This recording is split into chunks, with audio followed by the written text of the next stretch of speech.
करते हैं और सबसे पहले बात देश में जाति और संविधान के नाम पर शुरू हुए नए सियासी घमासान की करेंगे। इस लड़ाई के आज दो चैप्टर हैं। एक चैप्टर यूपी के सीएम योगी आदित्यनाथ और समाजवादी पार्टी के अध्यक्ष अखिलेश यादव से जुड़ा है। ये दोनों नेता यूपी में कथावाचक मिठाई कांड के बाद शुरू हुई जाति वाली जंग में पहली बार आमने सामने आए हैं। योगी आदित्यनाथ ने जाति को लेकर आज बड़ा बयान दिया है।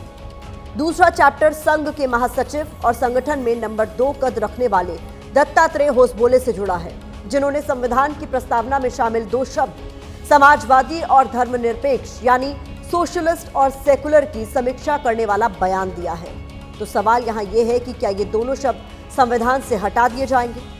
पहले यूपी की जाति वाली लड़ाई का चैप्टर आपके लिए खोलते हैं, जिसमें आज सीएम योगी आदित्यनाथ की एंट्री हुई है।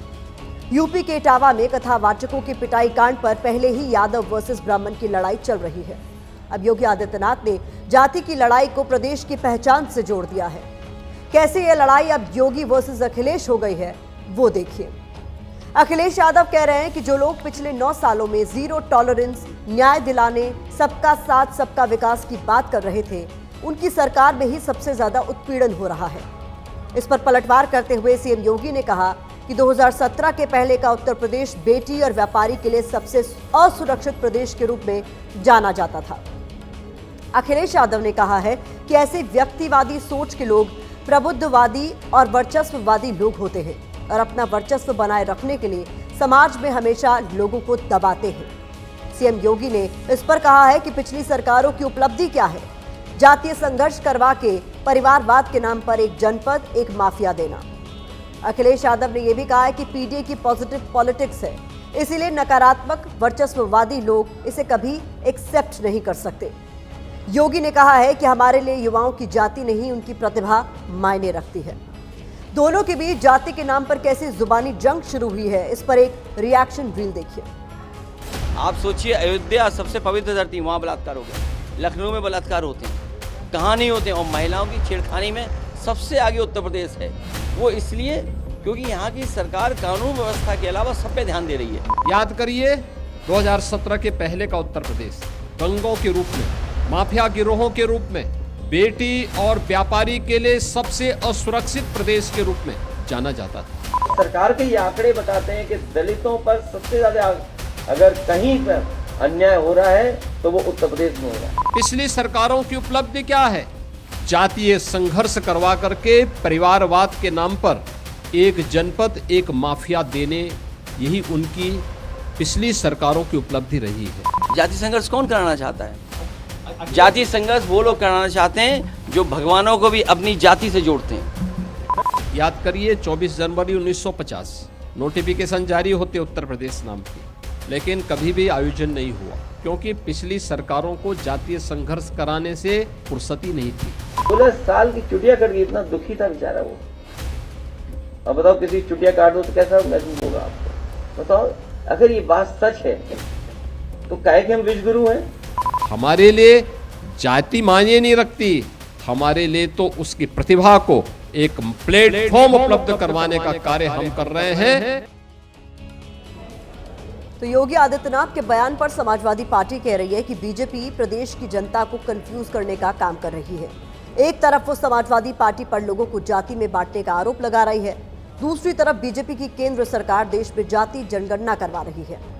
दरअसल कथावाचक पिटाई कांड से शुरू हुई जाति की कहानी पर अब 2027 के विधानसभा चुनाव की स्क्रिप्ट लिखी जा रही है, जिसमें जाति एक बड़ा मुद्दा बनकर सामने आ रही है। कथावाचक पिटाई कांड की आड़ में कैसे राजनीतिक दल अपनी अपनी सियासी गोटियां सेट कर रहे हैं, वो भी आपको बताते हैं। समाजवादी पार्टी कथावाचकों को यादव बताकर अपने कोर वोट बैंक को साधने के साथ साथ पिछड़ों, दलितों समेत पीडीए में शामिल जातियों को पूरी तरह अपने पाले में लाने की कोशिश कर रही है। दूसरी तरफ बीजेपी की कोशिश अगड़ी जातियों जैसे ब्राह्मण, राजपूत वोट बैंक को साथ रखते हुए पिछड़ों और दलितों को भी अपनी तरफ खींचने की है। अखिलेश यादव इस लड़ाई के जरिए पीडीए में शामिल जातियों को संदेश देना चाहते हैं। दूसरी तरफ बीजेपी की कोशिश इसे जाति से आगे धर्म की तरफ मोड़ने की है। अखिलेश यादव की मंशा है योगी सरकार के खिलाफ पिछड़ी जातियों के साथ भेदभाव करने का नैरेटिव खड़ा किया जाए। दूसरी तरफ बीजेपी की कोशिश है कि समाजवादी पार्टी के पीडीए दांव में ये सेंध लगाई जाए। ये रिपोर्ट देखिए। मैंने भी याद है वो नहीं कि ब्राह्मणन के गांव में आके तुमने मतलब करो कोई सारी सजा है।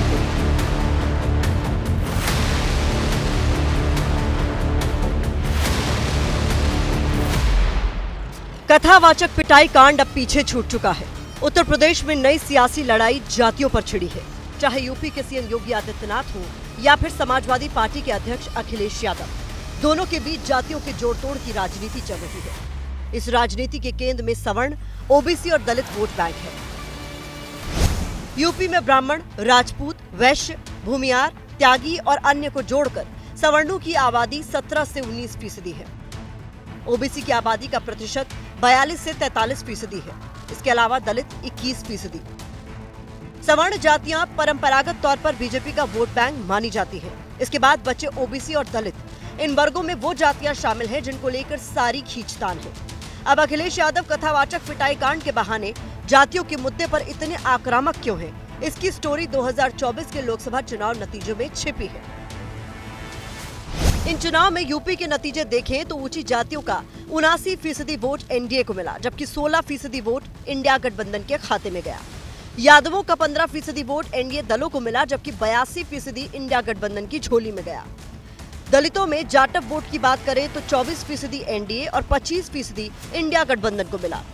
दलितों में गैर जाटव जातियों पर नजर डालें तो 29% एनडीए और 56% वोट इंडिया दलों के खाते में गया। लोकसभा चुनाव में यूपी की बात करें तो ओबीसी और दलित वर्गों की जातियों का इंडिया गठबंधन की तरफ झुकाव दिखा। इन नतीजों को अखिलेश यादव की पीडीए दांव की सफलता के तौर पर देखा गया। अब एक बार फिर विधानसभा चुनाव में समाजवादी पार्टी पीडीए फॉर्मूला के सहारे बीजेपी सरकार को सत्ता से बाहर करना चाहती है। उत्तर प्रदेश को सबसे ज्यादा जाति संघर्ष में आपने ढकेला। समाजवादी और पंथ निरपेक्ष शब्द से बड़ा आपको दिक्कत है, आपको परेशानी होती है, तो आप तो संविधान के ही खिलाफ है। क्योंकि बीजेपी मानती है कि सवर्ण उसके कोर वोटर है, वो उसके साथ बने रहेंगे, लेकिन उसे ओबीसी और दलित का वोट भी चाहिए। यहाँ 2017 और 2022 के विधानसभा चुनाव में यादव और ब्राह्मण वोट का समीकरण देखना जरूरी है। सीएसडीएस के मुताबिक 2017 में ब्राह्मणों के 83% वोट बीजेपी को और 7% एसपी को मिले थे, जबकि 2022 में ब्राह्मणों के 89% वोट एनडीए को मिले थे। तो समाजवादी पार्टी को महज 6% ब्राह्मणों ने तब वोट किया था। 2017 में यादवों के 10% वोट बीजेपी को और 68% वोट एसपी को मिले थे। 2022 में यादवों की बात करें तो 12% यादवों ने बीजेपी को, जबकि 83% ने समाजवादी पार्टी को वोट किया था। यही वजह है कि बीजेपी लगातार अखिलेश यादव के ऊपर जाति की राजनीति करने का आरोप लगाती है और विकास विरोधी होने का नैरेटिव खड़ा करती है, ताकि ओबीसी और दलित जातियों को अपनी तरफ खींचा जा सके। अखिलेश यादव की सरकार के समय उत्तर प्रदेश एक बीमारू और अपराधियों का प्रदेश कहा जाता था, जहां खुलेआम दंगे होते थे, दंगाइयों को संरक्षण मिलता था और आतंकवादियों के मुकदमे छोड़े जाते थे। तो अखिलेश यादव का कार्यकाल और योगी आदित्यनाथ जी के कार्यकाल में जमीन आसमान का अंतर है। एक तरफ दंगाग्रस्त प्रदेश, आज भयमुक्त प्रदेश है। साफ है कि कथावाचकों की जाति के बहाने यूपी में जाति वाली राजनीति को साधने की सियासी कोशिश हो रही है।